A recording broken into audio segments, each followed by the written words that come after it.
మత్తయి సువార్త 24వ అధ్యాయం. మత్తయి సువార్త 24వ అధ్యాయము 4వ వచనం నుండి 14వ వచనం వరకు వచనాన్ని చదువుతున్నాను. మత్తయి సువార్త 24వ అధ్యాయం 4వ వచనం నుండి లేక 3వ వచనం నుండి 14వ వచనం వరకు చదువుతున్నాం. బైబిల్స్ ఉన్న వాళ్ళందరూ తెరిచి ఉంచండి. బైబిల్ అందరూ చదవాలి. చదివినప్పుడు బయటికి చదవాలి, మనసులో కాదు. మామూలుగా అయితే వీళ్ళు మనసులో చదువుకుంటారు, కానీ ఇక్కడ వచ్చిన చదవమన్నప్పుడు గట్టిగా చదవండి. మత్తయి సువార్త 24వ అధ్యాయం 3 నుంచి 14 వచ్చిన వరకు. ఆయన ఒలివ కొండ మీద కూర్చుని ఉన్నప్పుడు శిష్యులు ఆయనకు ఏకాంతంగా వచ్చి, ఎప్పుడు జరుగును, నీ రాకడకును ఈ యుగ సమాప్తికి నీ సూచనలేమి మాతో చెప్పమనగా,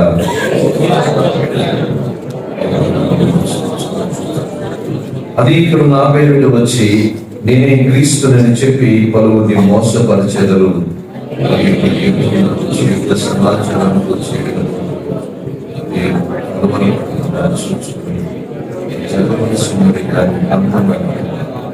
జనం మీదకి జనమును, రాజ్యం మీదకి రాజ్యమును వేచును.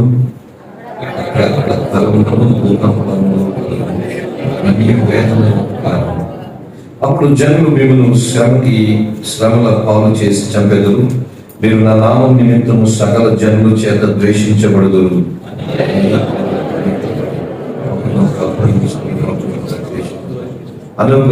అనేకులైన అబద్ధ ప్రవక్తలు వచ్చి పలువురిని మోసపరచెదరు.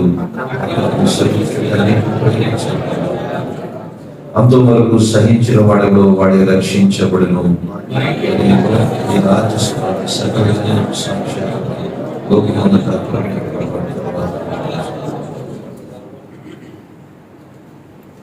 యేసు ప్రభుని శిష్యులు 3 ప్రశ్నలు అడిగారు. మొదటి ప్రశ్న, ఇవి ఎప్పుడు జరుగును? రెండవ ప్రశ్న, నీ రాకడికి సూచన ఏమిటి? మూడవ ప్రశ్న, యుగ సమాప్తికి సూచనలు ఏమిటి? 3 ప్రశ్నలు వేశారు. ఇవి ఎప్పుడు జరుగును అన్నదానికి యెరూషలేములో మందిరము పడద్రోయబడము అనే దాని గురించి వాళ్ళు అడిగారు. ఎందుకంటే యేసు ప్రభు అన్నారు కదా 24వ అధ్యాయం 2వ వచనంలో, రాతి మీద రాయి ఒకటైనను ఇక్కడ నిలిచి ఉండకుండా పడద్రోయబడునని మీతో నిశ్చయంగా చెప్తున్నాను. యేసు ప్రభుకి మందిరాన్ని చూపించారు వాళ్ళు. యెరూషలేము మందిరం, దాన్ని హేరోదు మందిరం అంట. హేరోదు మందిరం చాలా చాలా చాలా పెద్దది. హేరోదు మందిరం ఎంత పెద్దదో మీకు చెప్తాను, జాగ్రత్తగా.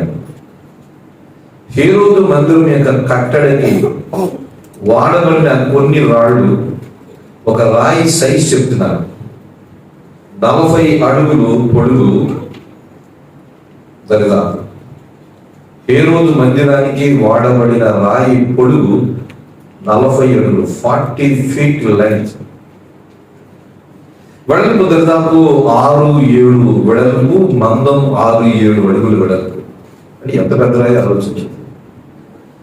అంత పెద్ద రాళ్ళని ఎక్కడ క్వారీ చేశారో, యెరూషలేముకు ఎలా తీసుకొచ్చారో ఎవరికి తెలియదు. మామూలుగా మనం వాడే హాలో బ్రిక్స్, సిమెంట్ బ్రిక్స్ ఎన్ని అడుగులు?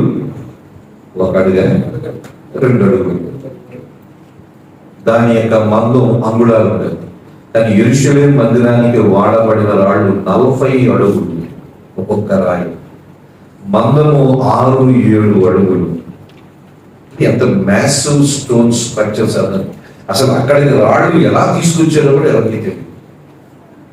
అదే నీ శిష్యుడు యేసు ప్రభుకి ఈ మందిరాన్ని చూపిస్తున్నారు. అది హేరోదు కట్టిన మందిరం, హేరోదు పునరుద్ధరించిన మందిరం అంటాం. చూసావా ఈ మందిరం ఎంత పెద్దగా ఉందో? ఈ రాళ్ళు సైజు చూసావా ఎంత పెద్దగా? నేను కొన్ని కోటలు చూశాను, హంపి కోట చూశాను, ఏదో ఢిల్లీలో ఏదో కోట చూశాను. ఆ రాళ్ళు కూడా చాలా పెద్ద సైజు. ఆ మధ్యలో కనీసం పేపర్ కూడా మనము దోచలేము. ఏదో సిమెంట్ లాగా పూసారు. సిమెంట్ కూడా కాదు, ఆ రోజుల్లో సిమెంట్ లేదు. ఏం పూసారో మనకు తెలియదు. ఏదో బెల్లం, కోడిగుడ్లు, ఏదో సున్నం అని అంటారు.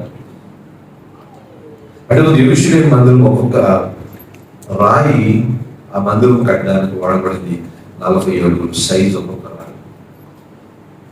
యేసు ప్రభువుని చూపించి అంటారు, ఇంత పెద్ద మందిరం చూసేవా ఎంత గొప్పగా ఉందంటే, యేసు ప్రభు సింపుల్ గా తేల్చేస్తున్నాడు, రాతి మీద రాయి ఒకటి ఉండదు, నిలిచి ఉండదు, అది పడద్రోయబడుతుంది. నీకు ఎంత పెద్ద పెద్ద రాళ్ళు పడద్రోయబడతాయా? 40 అడుగులు పొడుగు, 6-7 అడుగులు మందము రాళ్ళు. ఇటువంటి రాళ్లతో కట్టబడిన యెరూషలేము మందిరము పడద్రోయబడతారు. బహుశా శిష్యుడు హేళన చేసుకుంటొచ్చు, కానీ యేసు ప్రభు చెప్పినట్టు కానీ క్రీస్తు 70వ సంవత్సరంలో పూర్తిగా యెరూషలేము దేవాలయం ధ్వంసం చేయబడింది. పోయిన వారం ఈ విషయం చెప్పడం జరిగింది కదా, ఆ దేవాలయంలో వాడిన మేలిమి బంగారం, ప్యూర్ గోల్డ్, రాయకూడదు, మేలిమి బంగారం, అది దోచుకోవడానికి రోమా సైనికులు ఆ రాళ్ళని పడదలు చేశారు. ఇక్కడ రాళ్ళలో ఇరుక్కున్న బంగారాన్ని దోచుకోవడం. యేసు ప్రభు ప్రవచనాత్మకంగా, ఇది చివరి ప్రవచనం అని చెప్పుకోవచ్చు, యేసు ప్రభు ప్రవచనాత్మకంగా ఈ మాట చెప్పాడు. క్రీస్తు 70వ సంవత్సరం జరిగిపోయింది. అందుకే శిష్యుడు ఆ మాట విన్న తర్వాత అంటున్నారు, ఇవి ఎప్పుడు జరుగునంటే అది జరిగిపోయింది. మరి నీ రాకడకు యుగ సమాప్తికి సూచన లేదు. నీ రాకడికి సూచన లేదు. రాకడ అంటే వెంటనే జరిగేది, యుగ సమాప్తి అంటే చివరిలో జరిగేది. రాకడ అంటే యేసు ప్రభు రావాలి, తన సంఘాన్ని కోల్పోవాలి. యుగ సమాప్తి అంటే మొత్తం ఈ ప్రపంచమే పూర్తిగా మారిపోతుంది. ఇక పాత భూమి, పాత ఆకాశము, ఈ పాత సృష్టి ఏమీ ఉండదు. ఈ సృష్టి మొత్తం మారిపోతుంది. ఇది లైవ్ అయిపోతుంది అన్నాడు. మహావేడలతో లైవ్ అయిపోతుందంట, కరిగిపోతాయంట పంచభూతములు. 2 Petrus 3 చూస్తాం. అంటే ఏమైపోతుంది? భూమి కరిగిపోతే స్పూన్లో నీళ్లు తీసుకొని స్టవ్ మీద పెడితే అలా చూసే టైంలో నీళ్ళు ఏమైపోతే నీటి చుక్క అక్కడ ఉండదు. ఈ భూమి పంచభూతాలు లైవ్ అయిపోయి మహావేంద్రం అంటే శబ్దంతో పేలిపోయి ఆవులైపోతాయి. అంటే తర్వాత ఏం జరుగుతుంది? కొత్త ఆకాశము, కొత్త భూమి అన్నాడు. అది ఎలా ఉండబోతుంది? సరే, అది మనకి ఇప్పుడు అవసరం లేదు. అయితే అది యుగ సమాప్తికి సంబంధించింది. అయితే రాకడలో ఇవేమీ జరగవు. రాకడలో భూమి మహావేంద్రముతో లైవ్ అయిపోవడం కానీ, పంచభూతాలు లైవ్ అయిపోవడము, భూమి ఆవులైపోవడము, నశించుకోవడము, ఇవన్నీ రాకడలో జరుగు, యుగ సమాప్తిలో జరుగుతాయి. అయితే శిష్యులు అడుగుతున్నారు, మరి నువ్వు వస్తానంటున్నావు కదా, నీ రాకడికి సూచనలు ఏంటి, యుగ సమాప్తికి సూచనలు ఏంటి అని అడిగారు. యేసు ప్రభు రాకడికి సూచనలు చెప్పడం లేదు, యుగ సమాప్తికి సూచనలు ముందుగా చెప్తున్నాడు. రెండో ప్రశ్నకు సమాధానం చెప్తున్నాడు, మొదటి ప్రశ్నకు తర్వాత సమాధానం చెప్తాడు. ఈ మత్తయి సువార్త 24వ అధ్యాయం 25వ అధ్యాయంలో ఆయన రాకడకు యుగ సమాప్తికి సూచనలు ఉంటాయి. ఈ 2 అధ్యాయాలు చాలా జాగ్రత్తగా చదవాలి. ఎందుకంటే 2 అధ్యాయంలో ప్రపంచంలో చాలా మంది క్రైస్తవులు కన్ఫ్యూజ్ అయ్యారు. నాకు తెలియనప్పుడు నేను కన్ఫ్యూజ్ అయ్యాను. ఏంటి కన్ఫ్యూజన్, గందరగోళం అంటే, యేసు ప్రభు రాకడలో 2 భాగాలు ఉంటాయి. మొదటి భాగము సంఘం ఎత్తబడాలి. సంఘము మధ్యాకాశంలోకి ఎత్తబడుతుంది. మధ్యాకాశంలో సంఘము 7 సంవత్సరాలు ఉంటుంది. ఆ 7 సంవత్సరాలు భూమి మీద శ్రమలు లేక మహాశ్రమలు జరుగుతాయి. ఆ 7 సంవత్సరాలు అయిపోయిన తర్వాత మధ్యాకాశం నుంచి ప్రభువు తన సంఘముతో భూమి మీదకి వస్తాడు. అది రాకడలో 2వ భాగం, second part in the second coming అంటాం. అది 2వ రాకడలో మొదటి భాగం సంఘం ఎత్తబడాలి. ఆ తర్వాత 7 ఏళ్ల శ్రమలు. 2వ రాకడలో 2వ భాగము 7 ఏళ్ల శ్రమల తర్వాత సంఘముతో పాటు ప్రభువు భూమి మీదకి వస్తాడు. ఒలీవ కొండ మీద పాదం మోపుతాడు. ఇది 2వ రాకడలో 2వ భాగం. ఇదంతా కలిపి ఏమంటామంటే 2వ రాకడ అంటాం. సో ఈ 2వ రాకడకు సంబంధించి 24వ అధ్యాయం 25వ అధ్యాయంలో సంఘము ఎత్తబడడం గురించి కూడా యేసు ప్రభువు తెలియజేశాడు. ఏడేళ్ల శ్రమల గురించి కొంత తెలియజేశాడు. ఏడేళ్ల శ్రమల తర్వాత సంఘముతో పాటు భూమి మీదకి ఏ విధంగా వస్తాడు అది తెలియజేశాడు. ఇవన్నీ కూడా 24, 25 అధ్యాయంలో ఉన్నాయి. అది ఒక క్రమ పద్ధతిలో దేవుడిని వ్రాయించలేదు. ఇదిగో ఈ వచనం నుంచి ఈ వచనం వరకు సంఘం ఎత్తబడ్డాం, ఈ వచనం నుంచి ఈ వచనం వరకు సంఘముతో పాటు 7 ఏళ్ల శ్రమల కాలం తర్వాత ఆయన ఒలివ కొండ మీద రావడం అనేది ఏమీ పెట్టలేదు. ఎందుకంటే అన్నీ కలిపే ఉంచారు. దీన్ని మనం జాగ్రత్తగా చదివి విభజించాలి, విడగొట్టాలి. అప్పుడే ఏ వచనాలు సంఘం ఎత్తబడడం గురించి రాయబడ్డాయి, ఏ వచనాలు ఎత్తబడిన సంఘం 7 ఏళ్ల తర్వాత తిరిగి భూమి మీదకి వస్తుంది అనేది మనం అర్థం చేసుకుంటాం. లేకపోతే కన్ఫ్యూజన్ వస్తుంది. సంఘం ఎత్తబడడానికి ఆయన 7 ఏళ్ల తర్వాత తిరిగి రావడానికి సంబంధించిన సూచనలు ఇవన్నీ కూడా కలిపి చదివేసే అవకాశం. అందుకే ఈ భాగాన్ని మనం చదువుతున్నప్పుడు మిగతా వచనాలు కూడా చూస్తాం. తెస్సలోనికీయులకు రాసిన మొదటి పత్రిక 4వ అధ్యాయం కూడా మనం చూస్తాం. దానియేలు గ్రంథము చదువుతాం, ప్రకటన గ్రంథం చదువుతాం. ఇవన్నీ చదివితేనే కానీ సంఘం ఎత్తబడ్డము అనే దానికి సంబంధించి ఏ వచనాలు ఉన్నవి, సంఘం ఎత్తబడిన తర్వాత 7 ఏళ్ల శ్రమల కాలానికి సంబంధించి ఏ వచనాలు ఉన్నవి, 7 ఏళ్ల శ్రమల కాలం తర్వాత సంఘము యేసు ప్రభువు భూమి మీదకి వస్తాడు, 1000 ఏళ్ల పరిపాలన ప్రారంభిస్తాడు, ఏ వచనాలు ఉన్నాయో అప్పుడు మనం అర్థం చేసుకోదాం. లేకపోతే అంత మిక్స్ అయిపోద్ది, కన్ఫ్యూజన్ వచ్చేసాయి. చాలా మంది కన్ఫ్యూజన్ లోనే ఉన్నారు. చాలా మంది సేవకులు కూడా కన్ఫ్యూజ్ అయిపోయి ప్రజలు కన్ఫ్యూజ్ చేస్తున్నారు. ఎందుకంటే వచనాన్ని సరిగ్గా చదవటం. అందుకని దీన్ని చాలా జాగ్రత్తగా నేను మీకు చెప్తాను, మీరు కూడా జాగ్రత్తగా అర్థము చేసుకోండి. ముఖ్యంగా ఈ 24వ అధ్యాయంలో మీరు చూసినట్లయితే ఆయన రాకడకు సంబంధించి లేక యుగ సమాప్తికి సంబంధించి 7 రకాలైన సూచనలు మనం చూస్తాం. యుగ సమాప్తికి సంబంధించి 7 రకాలైన 7 ఇండికేటర్స్ అనట. 7 రకాలైన సూచనలు ప్రభు మనకి ఇస్తున్నాడు. ఈరోజు ఈ 7 రకాలైన సూచనల గురించి మాత్రమే చెప్తాను. వచ్చే వారము ఆ 4వ వచనం నుండి మనం వివరణ చూద్దాం. ఎందుకంటే ప్రభు నీ శిష్యులు అడిగారు కదా, ఈ యుగ సమాప్తికి సూచనలు ఏమి అంటున్నాడు. సూచనలు ఏమైనా సరే ఆయన రాకడకు సంబంధించింది కానీ యుగ సమాప్తికి సూచనలు ఏమైనా సరే ఇవి ప్రపంచంలో జరుగుతూనే ఉన్నవి. ఇప్పుడు ఏదో కొత్త కాదు.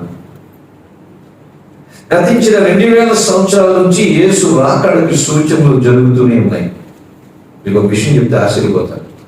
తెస్సలోనికీ సంఘానికి 2 పత్రికలు రాశారు. ఎందుకు రాశాడో తెలుసా? తెస్సలోనికీ సంఘము ఆ రోజుల్లోనే అనుకున్నది యేసు ప్రభు వచ్చేస్తాడు. మొదటి శతాబ్దంలోనే ప్రభు వచ్చేస్తాడని ఆ రోజుల్లోనే తెస్సలోనికీ సంఘం అనుకున్నారు విశ్వాసులు. దానికి సంబంధించి వారిలో గందరగోళం లేకుండా ఉండడానికి ఆ 2 పత్రికలు రాశారు.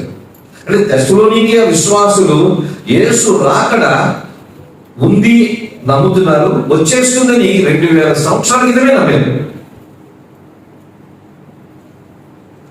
2000 సంవత్సరాల నుంచి యేసు ప్రభు రాకడ గురించైన సూచనలు, అంచె దినాలకు సంబంధించిన సూచనలు ఇప్పటి నుంచి ప్రారంభించబడ్డాయి. అంటే యేసు పరలోకానికి ఆరోపణం అయిపోయిన దినము నుంచి ప్రారంభించబడ్డాయి. అందుకని ఏం చెప్తామంటే అంచె దినాలు, కడవరి దినాలు ఎప్పటి నుండి ప్రారంభించబడ్డాయంటే పరలోకానికి యేసు ప్రభు ఆరోపణం అయిపోయిన దినము నుంచి అంచె దినాలు ప్రారంభించబడ్డాయి. End times begin soon after the ascension of Jesus Christ అంటారు. యేసు ప్రభు పరలోకానికి ఆరోపణం అయిపోయాడు ఆ ఒలీవ కొండ మీద. అపోస్తలుల కార్యములు 2వ అధ్యాయం. ఆ రోజు నుంచి అంచె దినాలు ప్రారంభించబడి, అంచె దినాలు అంటే ఈ రోజు కాదు. అంచె దినాలు అంటే 100 సంవత్సరాల క్రితం కాదు. అంచె దినాలు అంటే ఆయన ఆరోపణం అయిపోయిన దినము నుంచి ఆయన తిరిగి సంఘాన్ని కొనిపోయే దినం వరకు ఈ కాల పరిమితిని ఏమంటామంటే అంచె దినములు అంటాం, 10 days అంటాం. సో మొదటి శతాబ్దంలో కూడా వాళ్ళందరూ యేసు ప్రభు వచ్చేసరికి వేచి చూశారు. మొదటి శతాబ్దంలో రాలేదు, 2వ శతాబ్దంలో రాలేదు. ఇప్పుడు మనం 21వ శతాబ్దంలో ఉన్నాం. మీకు తెలుసు ఏ శతాబ్దంలో ఉన్నాం? 21వ శతాబ్దంలో ఉన్నారు. అంటే మొదటి శతాబ్దం నుంచి ఆయన రాకడ గురించి భక్తులు వేచి చూస్తూనే ఉన్నారు. ఆయన రాకడ గురించి శ్రద్ధపడి ఉంటూనే ఉన్నారు. ఆయన రాకడకు సంబంధించిన సూచనలు మొదటి శతాబ్దం నుంచి జరుగుతూనే ఉన్నాయి. ఇదేదో ఈ రోజు కాదు. ఈరోజు మీడియా బాగా పెరిగి అదిగో యేసు ప్రభు వచ్చేస్తున్నాడు, అదిగో యుద్ధాలు జరుగుతున్నాయి, అది యేసు ప్రభు వచ్చేస్తున్నాడు, అదిగో అంత్యక్రీస్తు వచ్చేస్తున్నాడు. మీడియా ఎక్స్ప్లోజన్ ఎక్కువగా ఉంది. మీడియా లేని కాలంలో కూడా ఈ సూచనలని, యుద్ధాలు లేని కాలం, యుద్ధాలు 2000 సంవత్సరాల నుంచి జరుగుతున్నాయి. కరువులు 2000 సంవత్సరాల నుంచి వస్తూ ఉన్నాయి. క్రీస్తు విరోధులు 2000 సంవత్సరాల నుంచి వస్తూనే ఉన్నారు. ప్రేమ చల్లారిపోవడం 2000 సంవత్సరాల నుంచి ఉంది. వ్యాధులు 2000 సంవత్సరాల నుంచి. మీకు తెలుసా, వ్యాధులు ఇప్పుడే కొత్త కాదు. 13వ శతాబ్దం 14వ శతాబ్దంలో కూడా ప్రపంచాన్ని భయంకరమైన రోగాలు, అప్పట్లో భయంకరమైన వ్యాధి అంటే కలర భయంకరమైన వ్యాధి. మసూచి, చికెన్ పాక్స్, స్మాల్ పాక్స్, మసూచి వ్యాధి వచ్చిందంటే ఊరు వెళ్ళిపోతుంది. మా చిన్నప్పుడు కలర వచ్చిందంటే వీధులు కొట్టుకుని పోతాయి. ప్లేగు వ్యాధితో ఊర్లు పట్టణాలే నాశనం అయిపోయాయి. ఎందుకంటే ఆ రోజుల్లో మందులు. అప్పుడు కూడా అనుకున్నారు క్రైస్తవులు అచ్చి దినాలు వచ్చేసినాయి. కరోనా రాగానే అచ్చి దినాలు వచ్చేసినాయి అన్నారు. ఎయిడ్స్ రాగానే అచ్చి దినాలు. వ్యాధులు లేని కాలం ఈ ప్రపంచంలో ఎప్పుడూ లేవు. అంటే మనకు బాగా ఇన్ఫర్మేషన్ టెక్నాలజీ పెరిగింది. ఏది ఎక్కడో రష్యాలో ఏం జరిగినా మరుసటి రోజు మనకి యూట్యూబ్లో వచ్చేస్తుంది. ఇప్పుడే జరుగుతుంది అనుకుంటాం. కాదు, ఇలా ప్రపంచంలో మొదటి నుంచి జరుగుతుంది. ఇప్పుడేం కొత్త కాదు.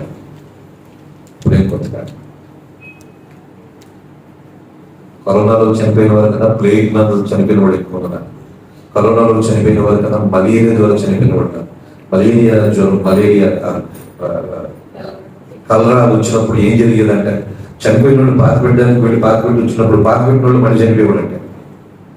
కలరా భయంకరమైన ట్రీట్మెంట్ లేదు అప్పుడు. వీళ్ళు మలేరియా చేసి వచ్చిన వాళ్ళు 3 మళ్ళీ చనిపోయేవాడండి. ప్రపంచం అన్ని రకాలైన చూసాం. అందుకని ఆయన రాకడకు సంబంధించి కానీ యుగ సమాప్తి గురించి కానీ సూచనలు ప్రపంచంలో జరుగుతూనే ఉంటాయి. 2000 సంవత్సరాలు జరుగుతూనే ఉంటాయి. అయితే ఒకటి, సూచనల్లో తీవ్రత పెరిగింది. అప్పట్లోనే యుద్ధాలు జరిగాయి, కానీ యుద్ధాల తీవ్రత పెరిగింది. అప్పట్లోని కరువులు వచ్చినాయి, కరువుల తీవ్రత పెరిగింది. అప్పట్లోని వ్యాధులు వచ్చినాయి. ఎంత మెడిసిన్ డెవలప్ అయిన ఈ కాలంలో కూడా మీకు తెలుసా, చాలా మంది చనిపోతారు. ఈ రోజున మెడిసిన్ ఎంతగా డెవలప్ అయిందంటే, 100 సంవత్సరాల క్రితం ఇంత డెవలప్మెంట్ వైద్యంలో లేదు, హాస్పిటల్లో లేదు, ఇంత డయాగ్నోస్టిక్ కిట్స్ లేవు, పెద్ద హాస్పిటల్స్, కార్పొరేట్ వైద్యశాల ఏమీ లేవు. కానీ ఇప్పుడు కూడా మరణాలు జబ్బులు, క్యాన్సర్ ద్వారా మరణిస్తున్న వాళ్ళని రకరకాలు. అందుకని సూచనలు అనేవి జరుగుతూనే ఉన్నాయి. క్రైస్తవులు హింసలు పొందడం అనేది ఆది నుంచి, మొదటి శతాబ్దంలో కూడా క్రైస్తవులు హింస పొందారు. యేసు మాట్లాడు కదా, నా నామం నిమిత్తం మీరు అనేక జనుల చేత ద్వేషించబడి, you will be hated by many people because of my name. నా నామం నిమిత్తం అనేకులు మిమ్మల్ని ద్వేషిస్తారు. ఈ రోజు కొత్త కాదు, 2000 సంవత్సరాల నుంచి క్రైస్తవులు ఈ ప్రపంచం ద్వేషిస్తూనే ఉంది. ఒక విధంగా చెప్పాలంటే మొదటి శతాబ్దంలో క్రైస్తవులు ఎదుర్కొన్న ద్వేషము ఈ రోజున చాలా చాలా తక్కువ. మొదటి శతాబ్దంలో క్రైస్తవులు హింసించిన విధానాలు ఈ రోజున చాలా చాలా తక్కువ. ఈ రోజున క్రైస్తవులు హింసించే విధానం జైల్లో పెడతారేమో, కానీ మొదటి శతాబ్దంలో చీట్ చేసేవాడు, సింహానికి ఆహారంగా వేసేసేవాడు, డ్యూటీల కింద మనిషిని ఉన్న పలాన వ్యాక్స్ వేసి మనిషిని ఉన్న పలాన కాల్ చేసేవాడు. మొదటి శతాబ్దంలో హింసా విధానాలు, శిక్షా విధానాలు చాలా భయంకరం, క్రూరంగా ఉంది. అది కనీసం ఊహించలేదు. శిలువ మరణం అనేది ఎక్కడి నుంచి వచ్చింది? అక్కడి నుంచి వచ్చింది. మనిషిని 2 చేతులు 2 కాళ్ళు కట్టేసి, మేకులు కట్టేసి, తలకి బండి పొడవడము, పెట్టడం, ఇదంతా క్రూరమైన హింసా విధానం కదా, క్రూరమైన శిక్షా విధానం. అప్పట్లో ఉంది, 2000 సంవత్సరాలు ఉంది. ఉరికమ్మ మీద ఎక్కించడం అనేది చాలా చిన్నది. ఉరికమ్మ మీద మనిషిని చంపడం అనేది చాలా చిన్నది. అక్కడ ముఖానికి మాస్క్ వేస్తారు, అక్కడ కావలసింది చెవుల్లో ఆహారం పెడతారు. నీకు ఏది ఇష్టమో చెప్పండి రా ఏమంటారు, ఎవరితో మాట్లాడాలో చెప్పి వాడితో మాట్లాడిస్తారు. వాడి అన్ని కోరికలు ఉరికంబం నుంచి విడిపించడం అనే కోరిక తెప్పించి, ఆడి జీవితంలో ఏ కోరికలు ఆ కోరిక అంతా చెవులో నెరవేరుస్తారు. ఊడబెడతారు, ఉరికమాన్ని ఇప్పిస్తారు. కానీ సిలువ వేసేవాడికి కోరికలు ఎవరో తీర్చడం. ఆహారం అడిగితే ఆహారం ఎవరు? ఆ శిక్షలు క్రూరమైనవి. ఈరోజు ఏం శిక్షలు ఉన్నాయి? అమెరికాలో చెప్పాను కదా, అర్జున్ చేతులు చంపుతారు, లేదా పాయిజన్ ఇస్తారు, మొదలు చనిపోతాడు. అంటే మరణం కూడా చాలా సింపుల్ గానే ఉంటుంది, పెయిన్ లేకుండా చంపుతున్నారు. కానీ ఆ రోజుల్లో మరణం అంటే భయంకరమైన వేదన. సడన్ గా చనిపోతే పర్లేదు, కానీ శిలువలో మరణించేవాడు 3-4 గంటలు వేదన పడి బాధపడి ఎక్స్క్రూషియేటింగ్ పెయిన్ అంటాం, తట్టుకోలేని బాధపడి. ఆ రోజుల్లో మరణం ఎలా ఉండేదంటే, యేసు ప్రభువుని నమ్ముకున్న వాడిని ఏం చేసేవాడంటే చచ్చిపోయిన శవాన్ని వెనక కట్టేసేవాడు. యేసు ప్రభువుని నమ్ముకున్న వాడిని అక్కడ పడుకోబెట్టేవాడు, నేల మీద అలా పడుకోబెట్టేవాడు. పడుకోబెట్టి వెనకన ఒక శవాన్ని కట్టేసేవాడు. వాడు హత్య చేస్తే ఆ హత్యలో మరణించిన వ్యక్తిని కూడా వీడిని పడుకోబెట్టి వెనక కట్టేసేవాడు. అంటే వీడు పడుకున్నా, వాష్రూమ్కి వెళ్ళినా ఏముంటది కనుక శవం. ఆ శవం పుడుతూ ఉంటుంది, వీడు పుడుతూ ఉంటాడు, అలా చనిపోతాడు. అటువంటి శిక్షలు ఉన్నాయా? అసలు మనం ఊహించాం. హింస లేని కాలం ఎక్కడుంది?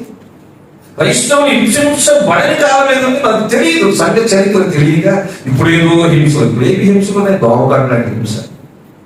ఈరోజు క్రైస్తవులు ఎదుర్కొంటున్న హింసలే కాదు. అసలు హింసలు ఏంటో సంఘ చరిత్ర చదవండి, మీకు అర్థమవుతాయి. పౌలు ఏం చేశారు?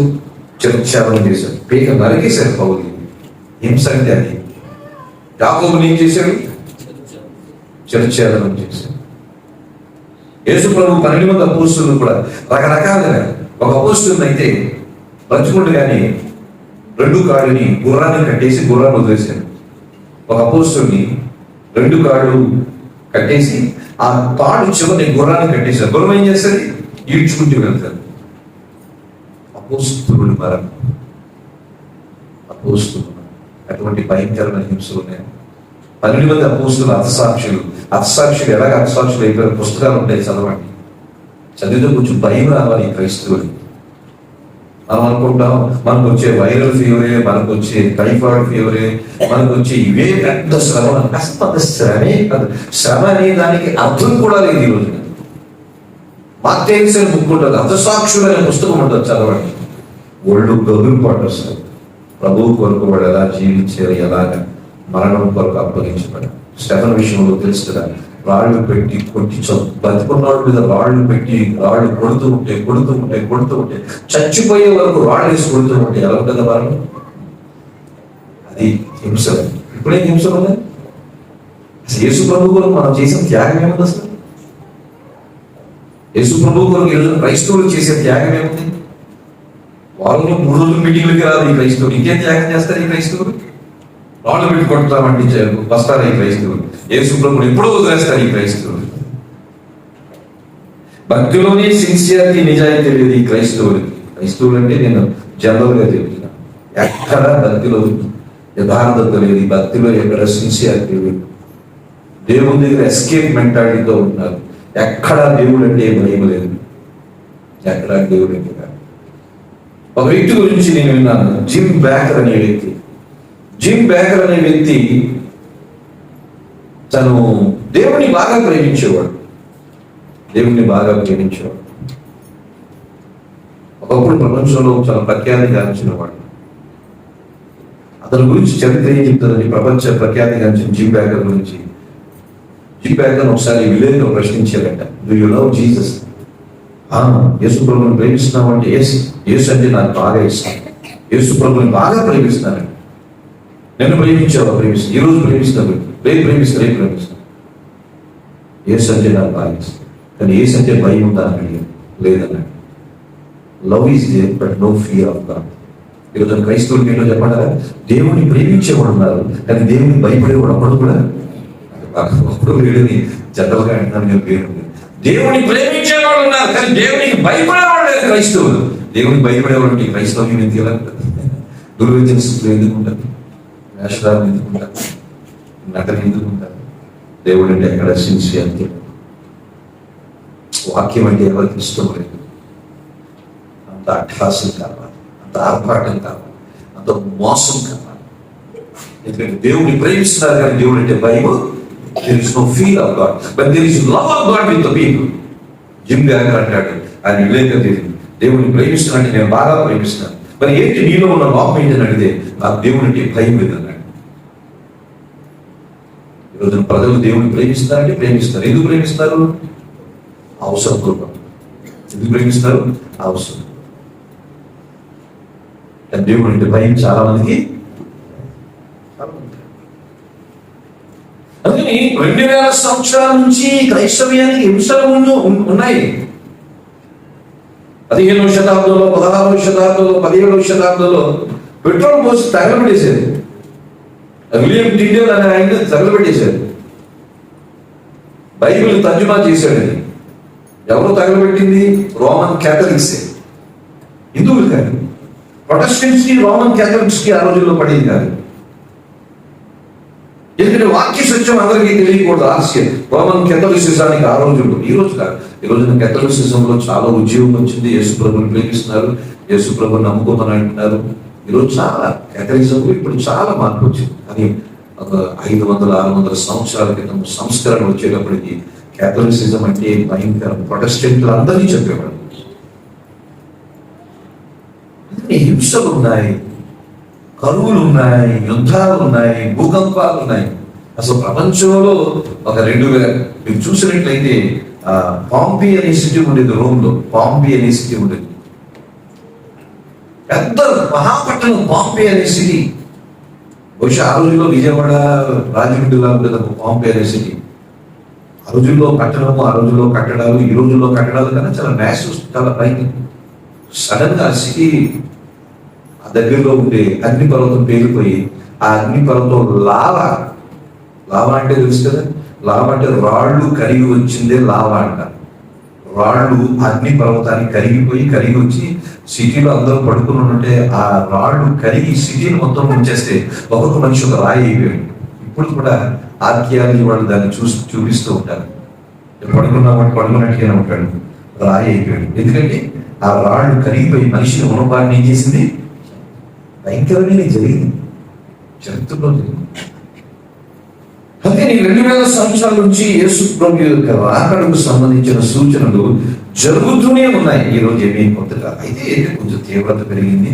చిన్నదాన్ని కూడా 10 ఛానల్స్ వాడు చెప్పడం ద్వారా ఇదేదో ఎక్కువ అని అనుకుంటున్నాను. చెప్పిందే చెప్పి చూపించిందే చూపించి చేస్తున్నారు. అయితే 7 విషయాలు, యుగ సమాప్తికి 7 విషయాలు ఈరోజు చెప్తాను. వచ్చే వారం నుంచి ఆ రాకడకు సంబంధించిన 7 విషయాలు చెప్తాను. ఇప్పుడు యుగ సమాప్తికి సంబంధించిన 7 అంశాలు. ఈ 24వ అధ్యాయం అంతా కూడా 7 అంశాలు తెలుసుకోండి.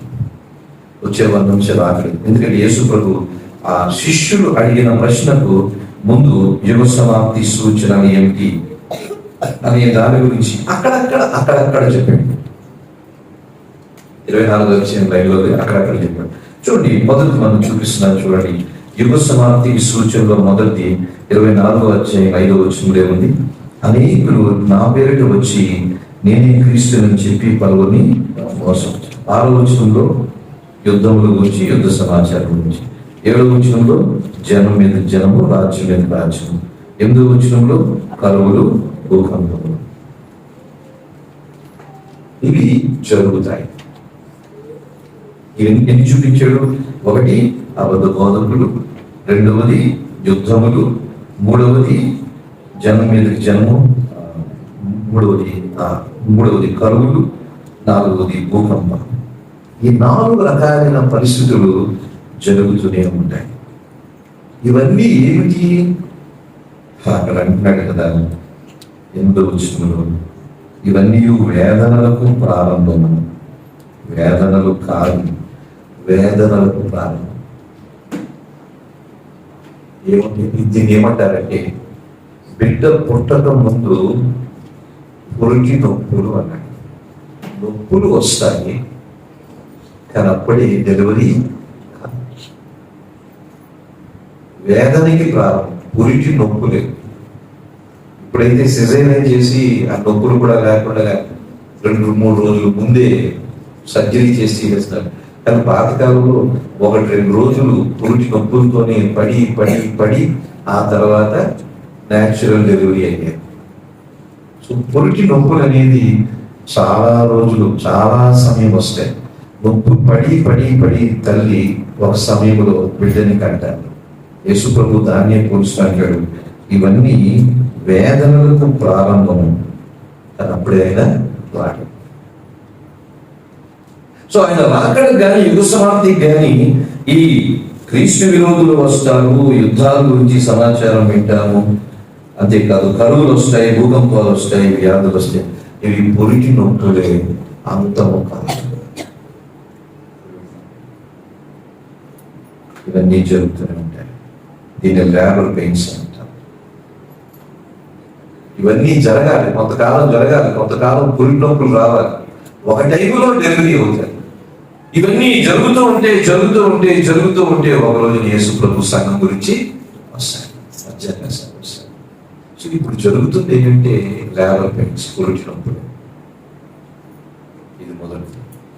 రెండవది మనం చూస్తే యుగ సమాప్తి గురించి చెప్తున్నాను. రెండవది 13వ వచనం 14వ వచనంలో చూస్తే అంతం వరకు సహించువాడెవడు వాడే రక్షించబడు, మరియు ఈ రాజ్య సువార్త సకల జనులకు సాక్షాత్మై లోకమంతా ప్రకటింపబడను. అటు తర్వాత అంతము వచ్చును. ఏ అంతం అది? యేసు ప్రభువు రాకడతో సంఘం ఎత్తబడిన తర్వాత ఈ ప్రపంచం ఏమి అంతము కాదు. చాలా జాగ్రత్తగా సంఘము కొనుకోబడుతుంది మధ్యాకాశంలోనికి. ఈ భూమి మీద మిగిలిపోయిన వారు ఉంటారు, విడవబడిన వాడు ఉంటారు. ఈ ప్రపంచం అంతా ఉంటుంది. కొంచెం ప్రధానమంత్రి మోడీ గారు ఉండొచ్చు, ముఖ్యమంత్రి ఈయనే ఉండొచ్చు, ఈ పరిపాలన అంతా బాగా జరుగుతుంది. కానీ ఏదైనా శ్రమకాలము జరుగుతుంది. మిగిలిపోయిన వాడు చర్చిలోకి వచ్చి ఆరాధన కూడా చేస్తున్నారు, ఆరాధన జరుగుతుంది, సువార్త కొడుకులు జరుగుతాయి. కానీ భూమి మీద ఏం జరుగుతాయి?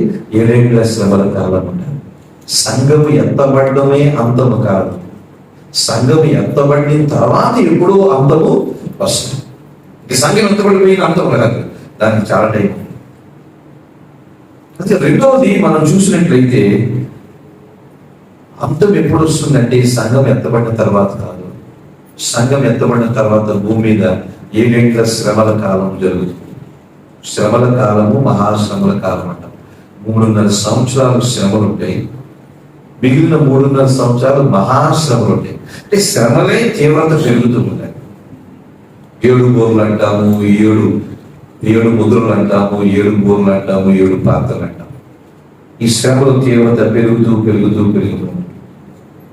సంఘం ఇంటూ మధ్యాకాశంలో ఉంటుంది. మధ్యాకాశంలో ప్రభు విందు సంఘానికి చేశాడు.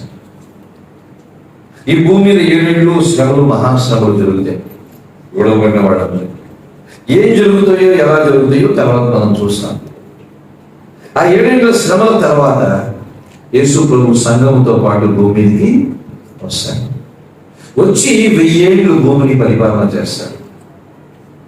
యెరూషలేమును ముఖ్య పట్టణంగా చేసుకొని 1000 ఏళ్ళు ఈ ప్రపంచాన్ని పరిపాలన చేస్తాడు.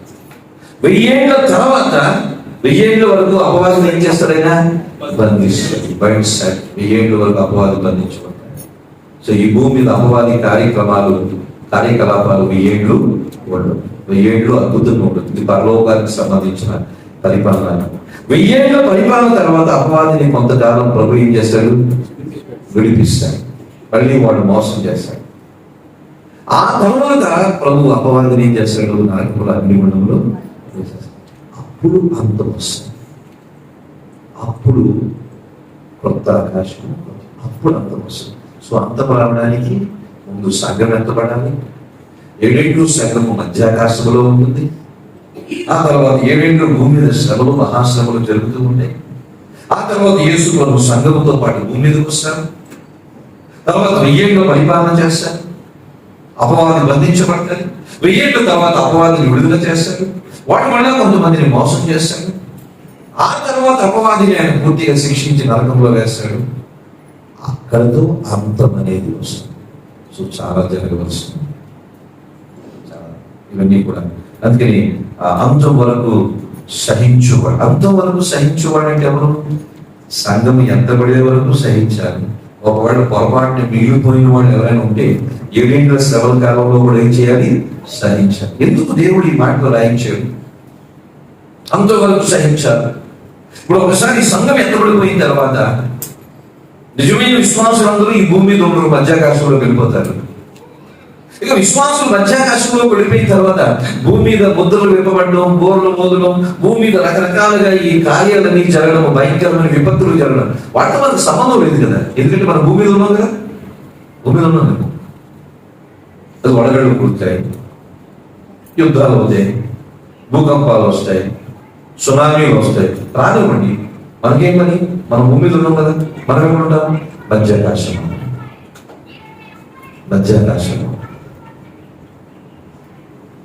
విశ్వాసిని దేవుడు ఎందుకు సిద్ధపరుస్తున్నాడంటే,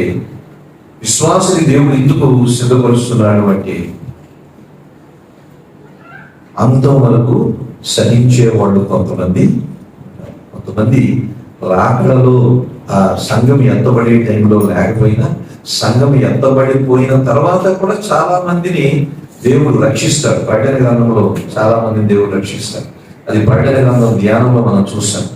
ప్రకటన గ్రంథంలో 22 అధ్యాయాలు ధ్యానం చేశాం. తర్వాత కొంతమందికి సువార్త ప్రకటనలు. సాధారణ ఇప్పటికీ రక్షణలు 7 శ్రమల కాలంలో రక్షించబడేవాళ్ళు చాలా మంది ఉంటారు. ముఖ్యంగా 7 శ్రమల కాలంలో యూదులు రక్షించబడతారు. 7 శ్రమల కాలంలో యూదులే సువార్తికులుగా మారుతారు. 7 శ్రమల కాలంలో యూదులే ఎక్కువగా రక్షించబడతారు. అందుకని ఇప్పుడు అన్యులు రక్షించబడడానికి దేవుడు ఇస్తున్న కాలం 7 శ్రమల కాలం. యూదులు రక్షించబడడానికి దేవుడు ఇచ్చే అవకాశం. ఇప్పుడు ఎవరు యూదులు ప్రభువుని నమ్మడం, ఎవరు నమ్మడం. ఇంత అద్భుతం జరిగింది. గాజాలో యుద్ధం ఆగిపోయింది. అందరూ ఎంతో పండుగ వాతావరణం ఉంది. దేవుడు చేశారంట, ట్రంప్ ఇది చేశారంట. ఎక్కడ యేసు ప్రభు నమ్మారంట? అప్పుడు నమ్మలేదు. గాజాలో యుద్ధం ఆగిపోయింది. ఆ 22 మంది 28 మంది బందీల్ని, క్యాప్టివ్స్ ని రేపు ఎప్పుడు రిలీజ్ చేయబోతున్నారు. డొనాల్డ్ ట్రంప్ కూడా ఇజ్రాయెల్ రాబోతున్నాడు. ఈ రోజు రేపు వాళ్ళు పార్లమెంట్ లో మాట్లాడారు. వాళ్ళందరూ చాలా హ్యాపీగా ఉన్నారు, ఇజ్రాయెల్ ప్రజలందరూ. కానీ ఎక్కడ మా దేవుడు ఈ కార్యం చేశాడని యేసు ప్రభువుల గురించి ఒక్కడ మాట్లాడారా? ఈ రోజుకి మాట్లాడారు. ఎందుకంటే వాడు యేసుని మెస్సియాగా ఈ రోజు వరకు ట్రంప్ చేశాడు, మా నెతన్యాహు చేశాడు అంటున్నారు. కానీ యేసు ప్రభువుని ఒక మాట 7 శ్రమల కాలంలో సువార్త కూడా ప్రకటించబడింది. 7 శ్రమల కాలం ఏదో సాక్షులు వస్తారు, సువార్త ప్రకటన చేస్తారు. దేవదూత వస్తాడు, సువార్త ప్రకటన చేస్తారు. 7 శ్రమల కాలంలో 144,000 మంది సువార్త ప్రకటన చేస్తారు. వాళ్ళు యూదులు. అందుకని సువార్త ఇప్పుడు ఎలాగ ప్రకటించబడుతుందో 7 శ్రమల కాలంలో కూడా సువార్త ప్రకటించబడుతుంది. అది యూదులు అది చేస్తారు. ఎక్కువగా యూదుల రక్షణ మనం చూస్తాం. ఒక మాట అర్థం చేస్తున్నాం. అప్పుడు రక్షించబడదాంలే, ఇప్పుడు కొంచెం కాలక్షేపం చేద్దామని అనుకుంటే 7 శ్రమల కాలంలో సువార్త వినడము, మారు మనసు పొందడము, రక్షణలో రావడము చాలా భయంకరం. ఎందుకంటే భయంకరమైన విపత్తులు ఈ భూమి మీద జరుగుతుంది. ఏ శ్రమలు లేని కాలంలోనే సువార్తని నమ్మనివాడు, అంత భయంకరమైన మహాశ్రమల కాలంలో ట్రిబులేషన్ లో సువార్త నమ్మేవాడు ఎంతమంది ఉంటారు? ఏ శ్రమలు, ఏ కష్టాలు, ఏ స్కూలు నమ్ముకోండి, రక్షణ మూలంలోకి రండి, బాప్తిసం పొందనంటేనే చాలా మంది రావట్లేదు. ఇక అన్ని కష్టాల్లో వచ్చినప్పుడు ఎవరు రారు, ఎందుకంటే కలిసిపోతారు. ఈ అంతం నాకు సూచన అంతం ఎప్పుడు వస్తుందంటే, ఒకటి మొదట్లో చెప్పాము, క్రీస్తు విరోధులు రావాలి, యుద్ధాలు, భూకంపాలు, కరువులు, వ్యాధులు అని వస్తూ తీవ్రత పెరుగుతుంది.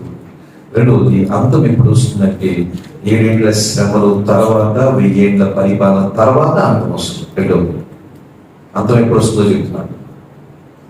మూడవది 24వ అధ్యాయం 14వ వచనం మనం చూస్తాం కదా, ఈ రాజ్య సువార్త సకల జనుల సాక్షాత్తులై లోకమందంతా ప్రకటింపబడింది. ఇక మాట చెప్పాను. ఇప్పుడు సువార్త లోకమందంతటా ప్రకటన జరుగుతుంది. మీడియా ద్వారా, ఇంటర్నెట్ ద్వారా, టీవీలు ఉన్నాయి. సరే మాట అర్థం చేసుకో. ఇంకా సువార్త అందని ప్రాంతాలు ప్రపంచంలోనేంటి, భారతదేశంలోనే చాలా ప్రదేశాలు. గోదావరి జిల్లాలో ఒక చర్చ్ కూడా లేని గ్రామాలు ఉన్నాయి కదా. ఎక్కడికో వెళ్ళిపోవడం. నాకు కొన్నిసార్లు అర్థం కాదు. సువార్త చెప్పడానికి ఛత్తీస్గఢ్ వెళ్దాం, బీహార్ వెళ్దాము, ఎక్కడికి వెళ్దాం అంటారు. మంచిది. మీరు ఉంటున్న అపార్ట్మెంట్ లో రక్షణ పొందిన వాళ్ళు చాలా మంది ఫ్లాట్ లో ఉన్నారు. మరి వాళ్ళ సువార్త ఎవరు చెప్తారు?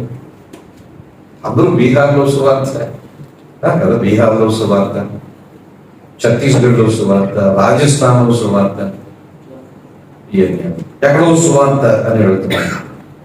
మన వీధిలో మన ఇరుగు పొరుగున అమ్మల వాడు బోడుతున్నారు. వీళ్ళు ఎవరు చెప్తారు? ఒక అపార్ట్మెంట్ లో ఉంటే, ఒక ఫ్లాట్ లో మనం ఉంటే, ఆ అపార్ట్మెంట్ లో 30-40 ఫ్లాట్ ఉంటే యేసుప్రభుని నమ్మని వాళ్ళు చాలా మంది ఉన్నారు. వాళ్ళు ఏ విధంగా మనం దేవుడి వైపు నడిపిస్తాం? చాలా మందికి దూర ప్రాంతాలు వెళ్ళడం ఇష్టం. ఎందుకంటే ప్లెజర్ తిరిగి ఏంటిది చక్కగా అన్ని చూసి రావచ్చు. సువార్త పేరుతో మొత్తం ఎంజాయ్ చేసి రావచ్చు. అందుకని దూరంగా వెళ్తాం. మరి మా పక్కింటి సంగతి ఏంటి? అసలు మన ఇంట్లో వాడి సంగతి ఏంటి? మన ఇంటి పేరు వాడి సంగతి ఏంటి? మనతో పాటు పనిచేస్తున్న వాడి సంగతి ఏంటి? వీళ్ళు కూడా నమ్ముతారు, వీళ్ళు కావాలి సువార్త చెప్తారు. వీళ్ళు రక్షణలో నడిపించడానికి వీళ్ళ సంగతి ఏంటి ఆలోచన చేయాలి. ప్రజల చుట్టూ కావాలి రైతులు. అక్కడికి వెళ్తాం, ఇక్కడికి వెళ్తాం, ఇక్కడికి వెళ్తాం. మరి వీళ్ళ సంగతి ఏంటి? కార్యక్రమంలో 160,000 మందో 170,000 మందో జనాభా ఉన్నారు. నియర్లీ 2 lakhs ఉన్నారు. 2 లక్షలు ఎంతమంది యేసుప్రభుని నమ్ముకున్న వాళ్ళు ఉన్నారు? 10,000 మంది ఉంటారు. 20,000 మంది ఉన్నారు. ఎక్కువ అనుకుంటున్నారు. చర్చకు వచ్చే వాళ్ళందరూ క్రైస్తవులు అని కొంతసేపు అనుకున్నాం. మనం మోసం చేస్తున్నాం. అందరూ క్రైస్తవులు కానీ చర్చకు వచ్చే వాళ్ళందరూ క్రైస్తవులు అని కొంతసేపు అనుకున్నాం. 25,000 మంది ఉంటారు. 175,000 మందిలో 25,000 మంది తీసేస్తే కాళేశ్వరి కూడా రక్షణ పొందిన వాళ్ళు యేసుప్రభు ఎంతమంది ఉన్నారు? ఛత్తీస్గఢ్, బీహార్, ఎక్కడికో వెళ్ళిపోతారు. వాళ్ళు ఎవరు గురించి వాళ్ళు మన లోకల్ సంఘం.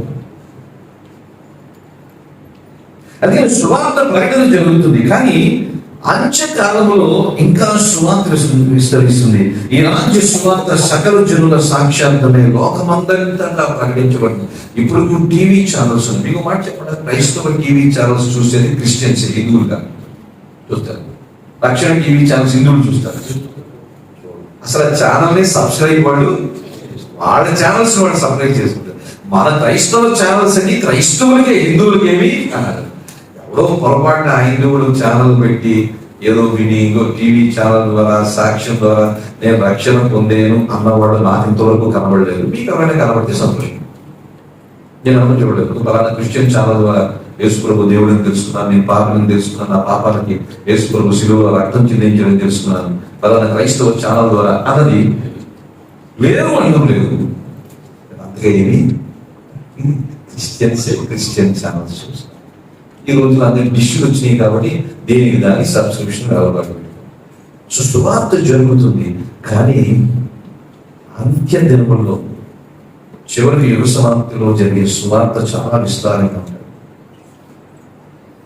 ఇప్పుడు ఇంకా ఆఫ్రికా ఖండంలో చాలా దేశాలు, ఆఫ్రికా ఖండంలో చాలా దేశాల్లో ముస్లింలు ఉన్నారు, క్రైస్తవులు ఉన్నారు. ఇద్దరు మధ్య చాలా పోరాటం ఉంటుంది. ఆఫ్రికా, నైజీరియా కానీ సూడాన్ కానీ ఈ దేశాలు చాలా జనాభా ఎక్కువ. ఇంకా అక్కడ చాలా అనాగరికం. సువార్త చెప్పడానికి కూడా అవకాశాలు లేని దేశాలు ఆఫ్రికా ఖండంలో ఉన్నాయి. సువార్త చెప్పడానికి కూడా అవకాశాలు లేని ఇస్లామిక్ కంట్రీస్ ఉన్నాయి కదా, ముస్లిం దేశాలు. ఆఫ్ఘనిస్తాన్ ఎవరైనా సువార్త చెప్తున్నారు? పక్కనే ఉంది కదా. పాకిస్తాన్లో పొందుతున్నారు.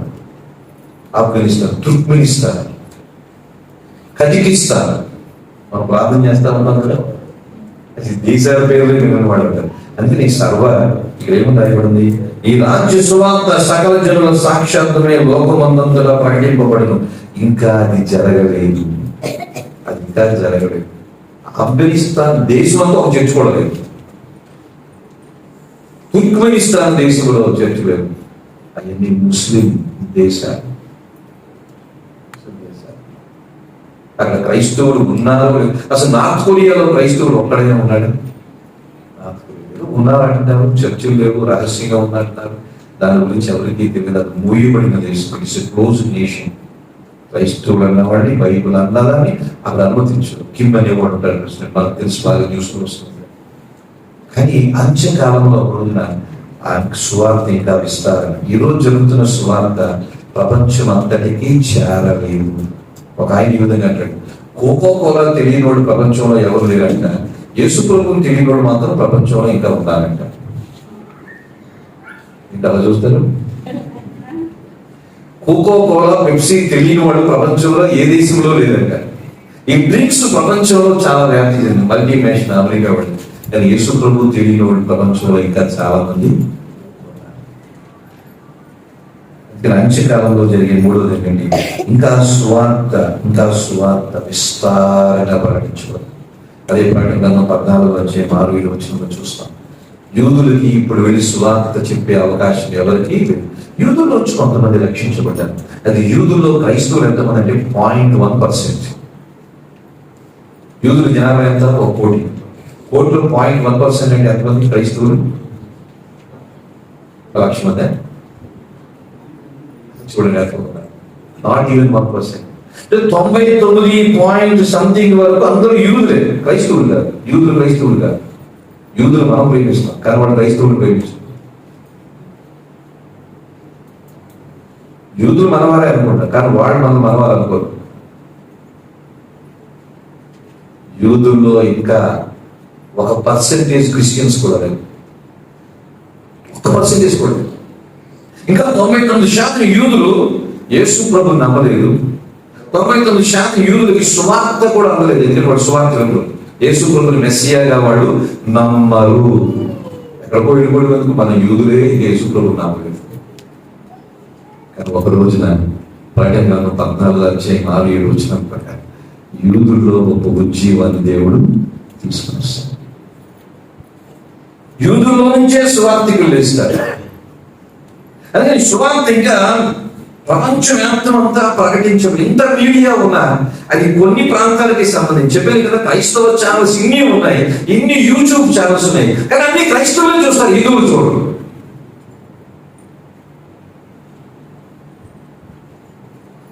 మరి ఎక్కడ సువార్త క్రైస్తవులకు అవసరమా, అన్యజనులకు అవసరమా? భక్తులు అంటాడు, కడుపు నిండిన వాడికి అన్నం పెడతారు, ఆకలిసిన వాడికి ఎవరు పెట్టలేదు. సువార్త ఎవరికి ఉంటారు? మనం మీటింగ్ పెట్టాము, ఎవరికి వస్తారండి? 10 సంఘాల వాళ్ళు వస్తారు, అంతేనా? 10 సంఘాలు. ఈ ఊర్లో ఉన్న క్రైస్తవులే వస్తున్నారు. అన్యజనులు ఎవరైనా వచ్చి యేసు ప్రభుని గురించి తెలుసుకోవాలని ఆశ ఉండి వచ్చిన వాళ్ళు ఉన్నారా? ఉంటారు. అది ఆ 1000 మందిలో 10 మంది ఉంటే వీళ్ళు ఏదో చెప్తున్నారు, విందాము, యేసు ప్రభుని గురించి విందాము అని ఇష్టపడి ఆసక్తి చూపించేవాళ్ళు ఎంతమంది ఉన్నారు? ఉన్నారు, లేరందరూ. అంటే నిజమైన సువార్త ఈరోజు జరగడం లేదు, నిజమైన మార్పు ఈరోజు ఏమీ జరగడం లేదు. ఏదో జనాలు పోగొడుతున్నారు. ఎందుకంటే ఆరోగ్యంతో, ఆశీర్వాదంతో. ఎవరికి యేసు ప్రభు దేవుడు అవసరమో అందరికీ కావాల్సింది ఏంటంటే అప్పులు తీరిపోవాలి, ఆరోగ్యం రావాలి, అంతే. యేసు ప్రభువుతో ప్రజలకు సంబంధము లేదు. సువార్త వీళ్ళందరూ మారిన వాళ్ళని ఎలా చెప్పుకుంటాము? ఏమీ జరగడం. భారతదేశంలో ఈ రోజు కూడా క్రైస్తవుల పర్సంటేజ్ 3 ఉంది, 3%. ఆ 3%లో రోమన్ క్యాథలిక్లు సగం ఉన్నారు, ప్రొటెస్టెంట్లు 1.5-2% ఉన్నారు. సరే, రహస్య క్రైస్తవులు కొంతమంది ఉన్నారు, వాళ్ళు స్టాటిస్టిక్స్ లో ఇవ్వలేదు అనుకున్నాం. ఉంటే ఎంతమంది ఉంటారు? 5% ఉంటారు. ఎక్కడ 144 కోట్ల జనాభా, ఎక్కడ 5% చెప్పండి? సముద్రంలో నీటి బొట్టు క్రైస్తవుల శాతం భారతదేశం. సో మనం అర్థం చేసుకుంటే భారతదేశంలోనే ఇంకా ఏమీ జరగలేదు. మీరు ఉత్తర భారతదేశం వెళితే మధ్యప్రదేశ్ కానీ, ఉత్తరప్రదేశ్ కానీ, రాజస్థాన్ కానీ, గుజరాత్ పర్లేదు. ఇంకా ముందుకు వెళ్తే మహారాష్ట్రలో రూరల్ ప్రాంతాల్లో కానీ, హర్యానా కానీ, ఇటు బీహార్ కానీ, అసలు మీకు 10 కిలోమీటర్లో ఒక చర్చే కనబడదు, 20 కిలోమీటర్లో ఒక చర్చే కనబడదు. పేదరికం ఉండాలి, మతం మౌఢ్యం ఎక్కువ ఉండాలి, ఏముండదు. ఎందుకంటే రానివ్వదు చెప్పడంలో. అయితే అంత్యకాలంలో ఏం జరుగుతుందంటే world wide proclamation of gospel అంట. ప్రపంచం అంతా ఇప్పుడు చాలని ప్రాంతాలు కూడా సువార్త ప్రకటించబడుతుంది.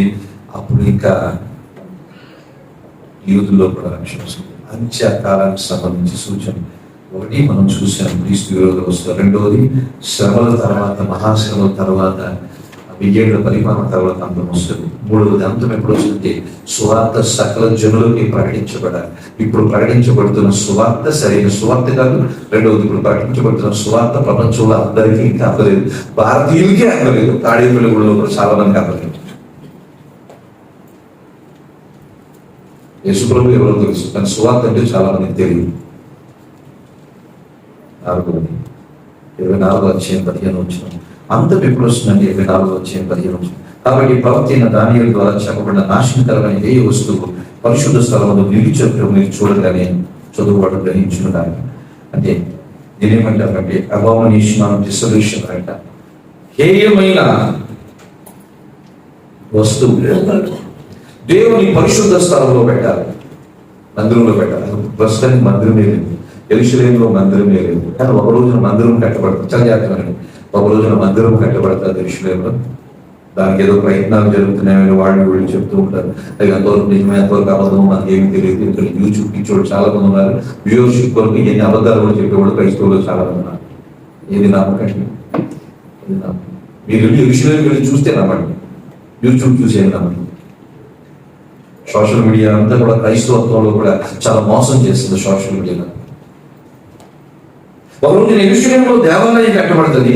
దేవాలయంలో క్రీస్తు విరోధి అపవిత్రమైన వస్తువులు పెడతాడు. యూదులకు అపవిత్రమైన అంటే పందిని దేవుడు అపవిత్రమైన వస్తువులు పెట్టి దేవాలయాన్ని అపవిత్రం చేస్తాడు. అది జరగాలి, అప్పుడే అంతం వస్తుంది. ఇప్పుడు ఇంకా దేవాలయం లేదు, ఇంకా క్రీస్తు విరోధి, అసలు క్రీస్తు విరోధి ఇంకా బయట. సో అంతం ఎప్పుడు వస్తుందంటే దేవాలయం కట్టబడాలి.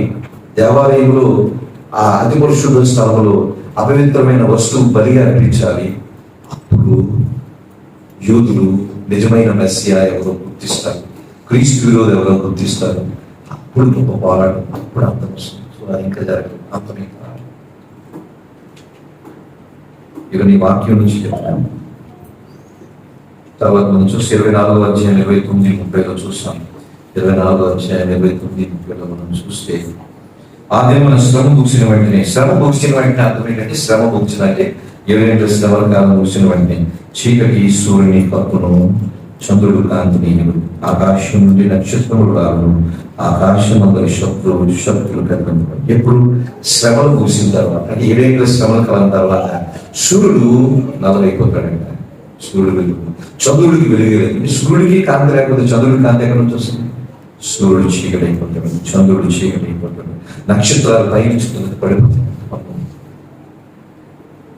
సో అంతం, యుగ సమాప్తి గురించి యేసు ప్రభు చెప్తున్నారు. అంతం ఎప్పుడు వస్తుందండి? ఇది జరగాలి. ఇది ఎప్పుడు జరుగుతుందంటే 7 శ్రమల కాలం వెంటనే, సూన్ ఆఫ్టర్ ద ట్రిబ్యులేషన్. 7 శ్రమల కాలం అయిపోయిన వెంటనే మరొకసారి జ్ఞాపకం చేసుకోండి.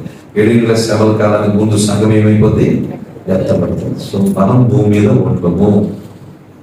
7 శ్రమల కాలం తర్వాత సూర్యుడు అంధకారం అయిపోతాడు, చంద్రుడు కాంతుడు, నక్షత్రములు దారుడు. ఆ తర్వాత అంతము దేవుడు తీసుకుని వస్తాడు. తర్వాత 24:32-35 చూస్తే 24:32-35 చూస్తే అంజూరపు చెట్టును చూసి ఒక ఉపమానం తెచ్చుకుంటాడు. అంజూరపు కొమ్మ రేఖదై చిగురించినప్పుడు వసంతకాలము ఇంకా సమీపంగా ఉన్నందుకు ఆ ప్రకారంగా వీరి సంగతులను చూసినప్పుడు ఆయన సమీపంలో ద్వారం దగ్గర ఉన్నాడు గుర్తించాడు. ఇజ్రాయేల్ దేశాన్ని కూడా సూచిస్తుంది. అంజూరపు చెట్టు కొమ్మ లేకదై చిగురించినప్పుడు ఈ ఉపమానం ఇజ్రాయేల్ దేశము గురించి దేవుడు చెప్పు. చాలా జాగ్రత్తగా ఇదంతా అయిపోయిందని చాలా మంది అనుకుంటారు. ఇదే మొదలు 1948 సంవత్సరం మే నెల 14వ తారీఖున ఇజ్రాయేల్ దేశం మళ్ళీ కొత్తగా పుట్టింది. ఎప్పుడుది? 1948 మే 14. అంతవరకు ఇజ్రాయేల్ దేశం ఉనికి. ఇజ్రాయేల్ దేశం ఎప్పుడు తన దేశాన్ని ఉనికిని కోల్పోయింది? బబులోను రాజులు వచ్చి నెబుకద్నెజరు కాలంలో, అంటే క్రీస్తు పూర్వము 586 కానీ క్రీస్తు పూర్వము 606లో కానీ నెబుకద్నెజరు ఇశ్రాయేలు మీద లేక యూదా జనం మీద 3 సార్లు దండెత్తాడు. ఇక ఇజ్రాయేల్ దేశం అనేది లేదు, ఇజ్రాయేల్ దేశం అనేది మ్యాప్లో లేదు. ఆ తర్వాత ఎప్పుడో క్రీస్తు పూర్వం 586 కాలంలో ఇశ్రాయేలు దేశం అనేది నామరూపాలు లేకుండా అయిపోయింది. మరి యూదులందరూ ఏమైపోయారు? ప్రపంచమంతా చెదిరిపోయారు. యూదులు ప్రపంచమంతా చెదిరిపోయారు. అప్పుడు చెదిరిపోయిన యూదులకు ఒక దేశం ఏర్పడింది. ఎప్పుడు? మన 1948 మే 14 ఒక దేశం ఏర్పడింది. కానీ యూదులు ఇంకా ఇజ్రాయెల్ దేశం వెళ్ళిపోయారా? ఇంకా చెదిరిపోయిన యూదులు ఇంకా అమెరికాలో ఉన్నారు, గుంటూరులో ఉన్నారు, మచిలీపట్నంలో ఉన్నారు. మనం చెప్పారు, మీలో ఎంతమంది యూదులు మనకి తెలియదు. ఎందుకంటే యూదులు ఉనికిని కోల్పోయారు, గోత్రాన్ని కోల్పోయారు, వంశాన్ని కోల్పోయారు. వీళ్ళు ఇంటర్ మ్యారేజెస్ చేసుకుని ఇక భారతీయులుగా ఉండిపోయారు. కానీ ఒక రోజున ఇప్పుడు ప్రపంచ నలుగురు నుంచి యూదులను ఆఫ్రికా నుంచి వెళ్తున్నారు, అమెరికా నుంచి వెళ్తున్నారు, రష్యా నుంచి. యూదులందరూ ఒక రోజున ఇజ్రాయేల్ దేశంలో సమకూర్చబడాలి. దేశం అయితే స్థాపించబడింది 1948. అదే అంజూరపు చెట్టు చిగురించుట అంటే ఇజ్రాయేల్ దేశము స్థాపించబడింది. కానీ చిగురించి అదేం చేయాలి? ఇంకా వసంత కాలం, ఇంకా చిగురించింది ఇంకా ఎదగాలి. వసంత కాలంలో చెట్లు ఏమొస్తాయి? ఆకులు వస్తాయి, పువ్వులు వస్తాయి. అది ఇంకా రాదు. అంటే అర్థమేంటండి, ఇంకా యూదులు ప్రపంచం అంతా చెదిరిపోయారు, వాళ్ళందరూ సమకూర్చబడాలి. ఇంకా జరగలేదు. బాంబేలో కూడా యూదులు ఉన్నారు, బాంబేలో సమాజ మందిరం కూడా ఉంది. ఇది జరగాలి. ఇది జరుగుతూ ఉంది, నెమ్మదిగా జరుగుతుంది. ఇంకొకసారి యూదులందరూ యెరూషలేములో లేక యూదులందరూ ఆ ఇశ్రాయేలు దేశంలో లేక పాలస్తీనా దేశంలో దాంట్లో సమకూర్చబడిన తర్వాత అంతం వస్తుంది. ఎన్ని ఎందుకు చెప్పాను? 6-7 చెప్పాను. అంతం ఎప్పుడు వస్తుందో చెప్పాను. క్రీస్తు విరోధులు వస్తారు, యుద్ధాలు వస్తాయి, భూకంపాలు వస్తాయని చూశాను. అంతేకాదు 7 శ్రమల తర్వాత చూశాను. ప్రపంచం అంతా సువార్త ఇంకా ప్రకటించబడలేదు, ఇంకా ప్రకటించబడని ప్రాంతాలు, ఇంకా యేసు ప్రభు తెలియని ప్రాంతాలు ప్రపంచంలో ఇంకా బోల్డ్ ఉన్నాయి, చాలా ఉన్నాయి. దీని ప్రపంచ జనాభా 824 కోట్లు. అంతేకాదు దేవాలయం కట్టబడాలి, దేవాలయంలో అపవిత్రమైన వస్తువు కట్టాలి. ఇంకా దేవాలయమే లేదు, దేవాలయమే కట్టబడలేదు. తర్వాత మనం చూసాము, సూర్యుడు అంధకారం కమ్ముతాడు, చంద్రుడు కాంతిని కోల్పోతాడు, నక్షత్రాలు రాలిపోవాలి. వసంతకాలం రావాలి, ఈ అంజూరపు చెట్టు పూయాలి, వసంతకాలం అనేది రావాలి. అంటే ఇజ్రాయేల్ ప్రజలు యూదులు ఇంకా సమకూర్చబడాలి. అంటే అంతానికి సమయం ఉంది. అర్థం చేసుకోండి, సంఘం ఎత్తబడ్డానికి సమయము. ఇవన్నీ చెప్తూ ఉంటే అయితే ఇంకా పవర్ టైం ఉందన్నమాట. భక్తి చేయడం ఇంకా చాలా టైం ఉంది, రిలాక్స్. ఇదంతా అంతానికి సంబంధించి. నేను ముందే చెప్పాను, అంతములకు సంబంధించిన సూచనలు, రాకడకు సంబంధించిన సూచనలు నేను చెప్పలేదు. అది వచ్చేవాళ్ళని చెప్తాను. సో ఇంకా పోటీ జరగాలి కదా. యెరూషలేములో మందిరమే కట్టలేదు, మందిరం కట్టబడాలి, క్రీస్తు విరోధి రావాలి, క్రీస్తు విరోధి అపవిత్రమైన వస్తువులు ఈ పరిశుద్ధ స్థలంలో, అతి పరిశుద్ధ స్థలంలో బలిగా అర్పించాలి, యూదులు తిరగబడాలి. ఇంకా చాలా కాలం ఉంది. సో మనం రిలాక్స్ అయిపోవచ్చు. ఇది అంతానికి సంబంధించి. కానీ రాకడకు సంబంధించింది అంతా జరుగుతూనే ఉంది. సంఘం ఎత్తబడ్డకు సంబంధించి అంతా జరుగుతుంది. సంఘము ఏ క్షణంలోనైనా ఎత్తబడచ్చు. నేను సంఘం ఎత్తబడ్డ గురించి ఎంతవరకు చెప్పలేదు, అంతము గురించి చెప్పాను. అంటే మనం రిలాక్స్ అయిపోవడానికి ఏమి సంఘము ఎప్పుడైనా ఎత్తబడదు. సంఘం ఎత్తబడ్డానికి సూచనలు ఏమీ లేవు. ఎందుకంటే ఈ సంఘం సడన్ గా ఎత్తబడుతుంది, సీక్రెట్ గా ఎత్తబడుతుంది, సార్వత్రికంగా ఎత్తబడుతుంది. సడన్ గా ఎత్తబడడం అంటే అర్థం ఏంటి? ఉన్నపాటు కొంతమంది మిస్ అయిపోతారు. అక్కడ ఉన్నపాటు కొంతమంది మిస్ అయిపోతారు. సీక్రెట్ గా ఎత్తబడతారు, దానికి ఏమి బోర్లు లేవు, మూలలు. సంఘం ఎత్తబడడానికి బోర్లు లేవు. 7 శ్రమలకి బోర్లు ఉన్నాయి. బోర్లు అక్కడ వాడతాడు. సంఘం ఎత్తబడడానికి బోర్లు. There is no trumpet sound for the rapture. సంఘం ఎత్తబడడానికి బోర్లు లేవు. సంఘం ఎత్తబడడం అనేది సైలెంట్ గా జరిగేది, సడన్ గా జరిగేది. సంఘం ఎత్తబడిన తర్వాత ముద్రలు, బోర్లు ఎన్ని తర్వాత వస్తాయి. అందుకని అవి మీకు అన్ని చెప్పేస్తారు. చాలా మంది వీళ్ళు కూడా కన్ఫ్యూజ్ అయిపోతున్నారు.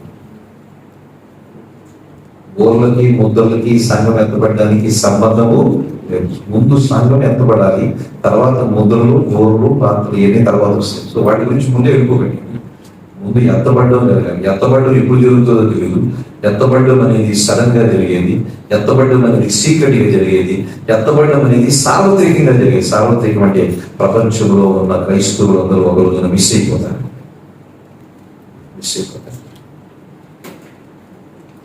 యూట్యూబ్లో దీనికి సంబంధించి ఒక వీడియో కూడా ఉంటుంది, అది చూడండి. సార్వత్రికంగా ప్రపంచ విమానం పైలట్ క్రైస్తవుడు అయితే పైలట్ మిస్ అయిపోతాడు, విమానం ఏమైపోతుంది. ట్రైన్ డ్రైవర్ క్రిస్టియన్ అయితే ట్రైన్ డ్రైవర్ మిస్ అయిపోతాడు. బస్ డ్రైవర్ క్రిస్టియన్ అయితే బస్ డ్రైవర్ మిస్ అయిపోతాడు. ఏమైపోతే గందరగోళం అయిపోతుంది ప్రపంచం. సో సంఘం ఎంతబడ్డమనేది సడన్ గా జరిగేది, సీక్రెట్ రహస్యంగా జరిగేది. మూడవది యూనివర్సల్, సార్వత్రిక ప్రపంచంలో యేసు ప్రభు నమ్ముకున్న క్రైస్తవులు అందరూ ఏ ఖండాల్లో అందరూ ఒకేసారి కలిసి మధ్యాకాశంలో కనుక డినామినేషన్ బ్యారియర్ లేదు, అందరూ కలిసి మధ్య యేసు ప్రభు ఎక్కడుంటాడు? మధ్యాకాశంలో పరిశుద్ధులతో వస్తాడు, దేవదూతులతో వస్తాడు.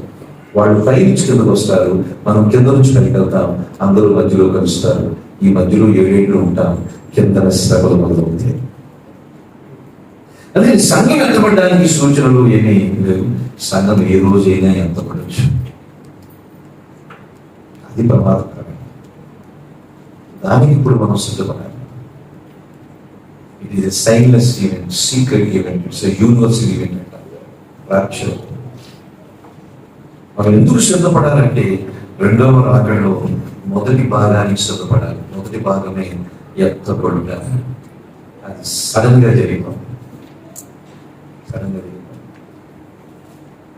ఎప్పుడు జరుగుతుందో తెలియదు. ఈ రాత్రి అవ్వచ్చు, రేపు అవ్వచ్చు, వచ్చే సంవత్సరం అవ్వచ్చు, తెలియదు. క్రైస్తవుడు ఎప్పుడు పనిచేసింది.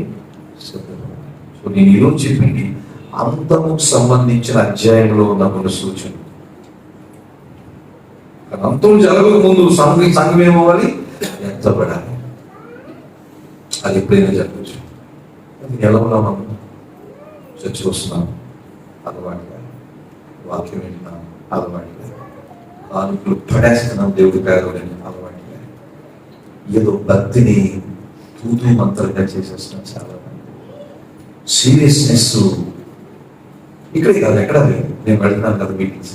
క్రిస్టియన్స్ కి సీరియస్, హిందువులకు ఉన్న సీరియస్నెస్ క్రైస్తవులకు లేదు.